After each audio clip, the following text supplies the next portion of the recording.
la C1 y la C2, a la hora de que salen sus puntos de osificación, sus centros de osificación, por ejemplo, para formar el diente del axis, tenemos el centro de osificación del atlas, que se une con el centro de osificación del axis, se separa del atlas, el que era centro de osificación del atlas, y se empieza a formar el diente del axis.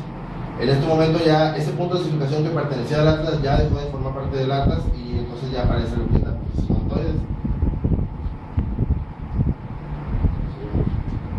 Bueno, las variaciones de las vértebras. Como se sabe, las vértebras son constituidas por 33.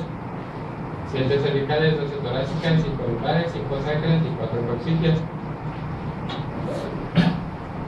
¿Por qué hay una variación de las vértebras? Bueno, se ha visto que hay una variación de 32 a 34. Se ve que por lo regular son 32 en la mujer, que disminuye y que aumenta en el hombre. Esta frecuencia de aumento o disminución oscila entre el 5 y el 12%. Están determinadas por la raza, la edad, el sexo y los factores genéticos ambientales.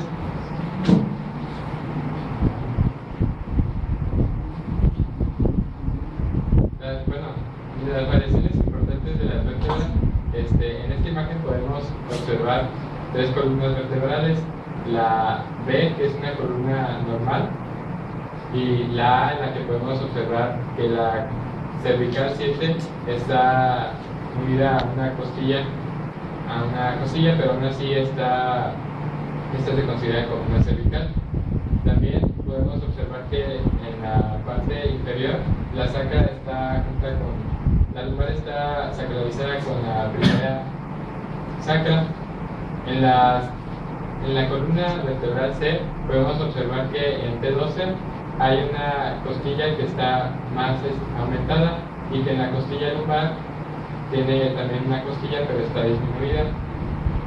También está lumborizada en la parte de S1. Bueno, continuando con esto, vamos a presentarles algunas de las anomalías vertebrales que se presentan debido a las malformaciones en tanto al tubo neural como a la osificación de las mismas vértebras. Vamos a hablar de lo que es la espina bífida. Para empezar, vamos a tener que hay 3 tipos de espina bífida: la oculta, la meningocele y meningocele. Vamos a definir primero que nada lo que es la espina bífida. La espina bífida es una malformación que se produce debido a la mala osificación de las láminas de las vértebras. Generalmente es entre la lumbar 5 y la sacra 1. Este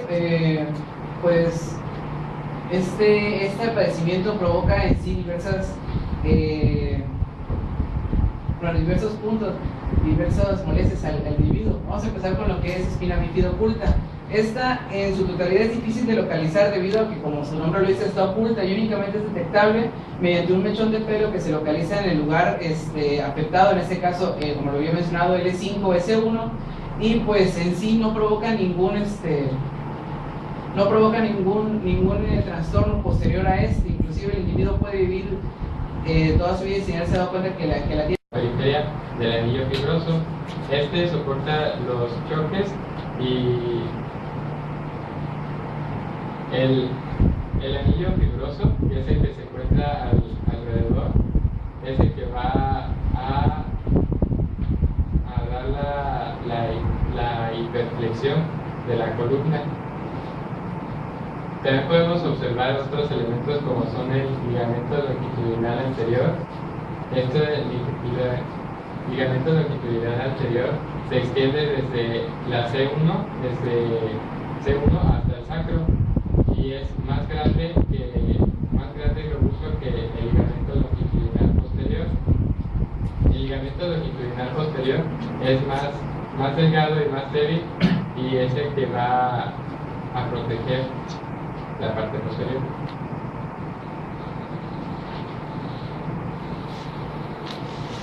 Bueno, yo les voy a hablar de lo que son las articulaciones hipoposarias.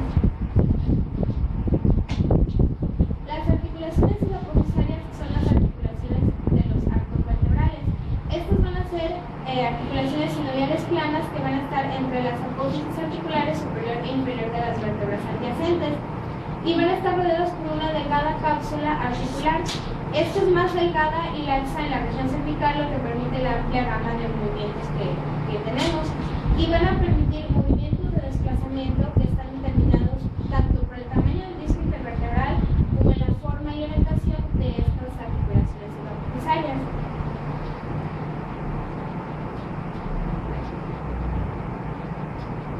Por ejemplo, aquí, bueno, les pongo lo que es una vértebra, ambas son vértebras torácicas, esta es una T6 y esta es una T12.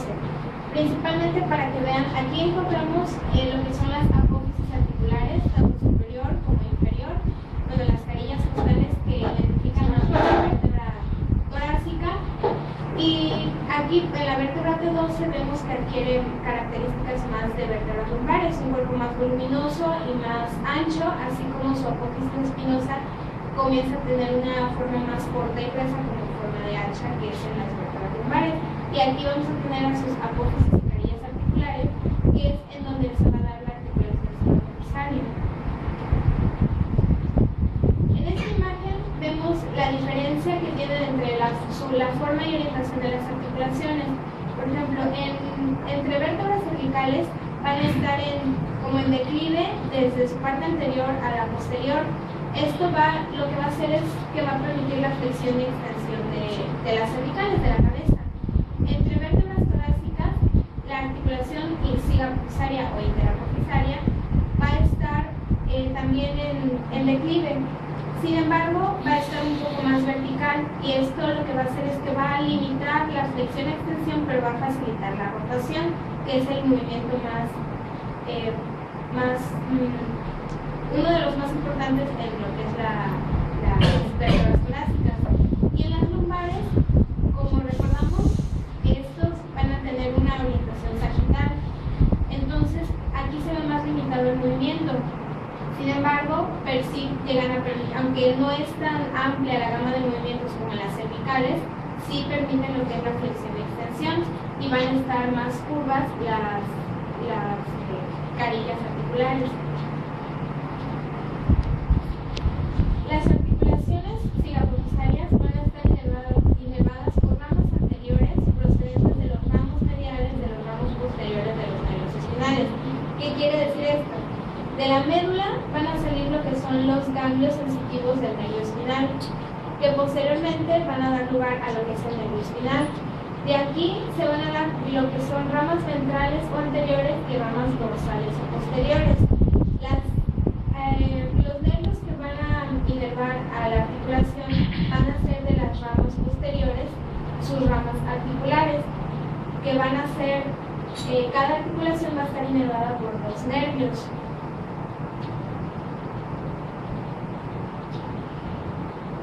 Muy bien. Ahora les voy a hablar lo que son los ligamentos accesorios de las articulaciones intervertebrales. Podemos encontrar diversos ligamentos que van a ser los que van a dar estabilidad a las articulaciones. Por ejemplo, el ligamento amarillo van a ser bandas anchas de tejido elástico amarillo claro.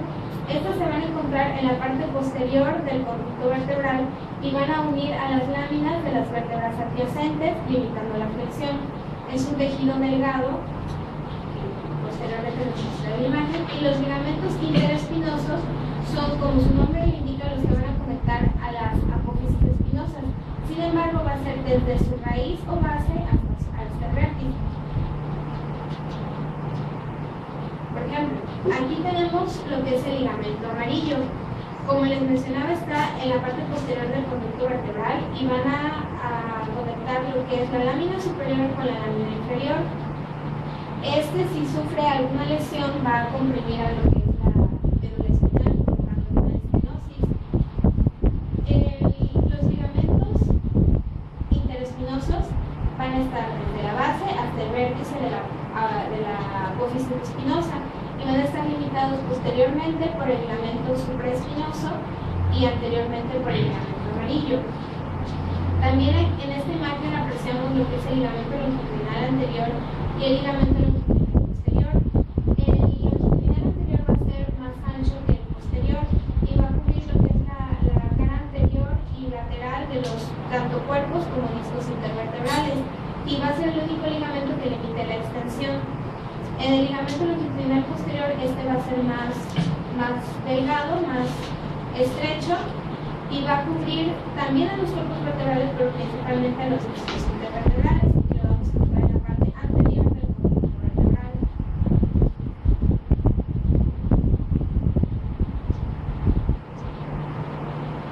Los ligamentos supraespinosos. Los supraespinosos van a ser los que, como les mencionaba, están en la parte posterior del interespinoso. Van a ser los que cubran a los vértices de las apófisis espinosas, desde el C7 hasta el sacro. Y en su parte superior van a estar limitados por lo que es el ligamento nucal. El ligamento nucal es una estructura triangular que va a tener una base, un vértice y una cara profunda. Su base va a estar dada, se va a insertar en lo que es la protuberancia occipital externa y el borde del agujero magno. Su vértice va a estar en la apófisis espinosa de la vértebra C7 y su cara profunda se va a insertar tanto en el tubérculo anterior de C1 como en las apófisis espinosas de C2 hasta C7.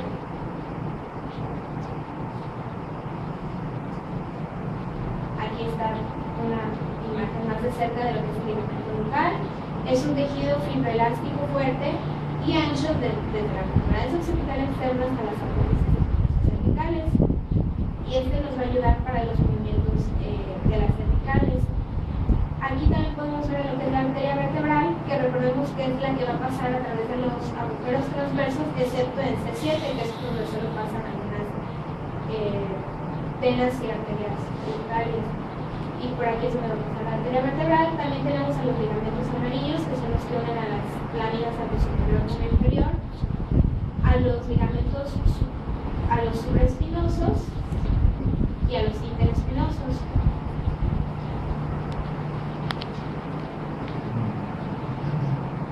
Ahora, los traumatismos y patología de las articulaciones iliopatosarias. Como les mencionaba, debido a la proximidad que tienen con los agujeros intervertebrales, cuando las articulaciones se lesionan o desarrollan osteofitos, sobre todo con la edad, estas se afectan, con estos se afectan los nervios espinales del conducto vertebral y esto ocasiona dolor en dermatomas y miotomas. Dermatomas y miotomas recordemos que son las áreas de piel o músculos inervadas por los nervios espinales. Y pues por aquí va a pasar lo que es la médula espinal. Como les decía, si hay una lesión, por ejemplo, del ligamento amarillo que está en la parte posterior, va a comprimir a la médula espinal. Al igual que si hay, por ejemplo, una hernia del núcleo pulposo, aumenta el volumen del disco intervertebral y también va a comprimir a la médula.